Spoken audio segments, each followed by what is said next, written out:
Welcome to the Banker Lamp. Please enjoy the video. You start by enabling motion controls in the switch settings. This unlocks gyro aiming in Splatoon 3. Next, calibrate the controller gyro so your up, down, and center references match the game. This reduces drift and ensures consistent aim. Once done, open Splatoon 3 and set motion controls to on in control options, then choose sensitivity presets.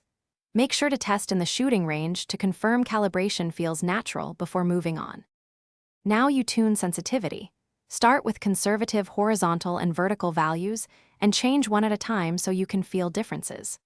Practice in the training area for 10 to 15 minutes after each adjustment. This reveals small, consistent errors you can correct. Use aim smoothing if your movements feel jerky, but reduce it if it blurs precision. Because motion aiming is relative, make micro adjustments until flicks and tracking are both reliable. Finish by adopting a stable grip and relying on short wrist motions for precision. This minimizes overshoot and fatigue. If you encounter drift or jitter during matches, recalibrate immediately and, if needed, restart the console to clear sensor errors. Finally, briefly switch to stick aiming to compare muscle memory and then return to motion controls so you can fine-tune sensitivity based on feel.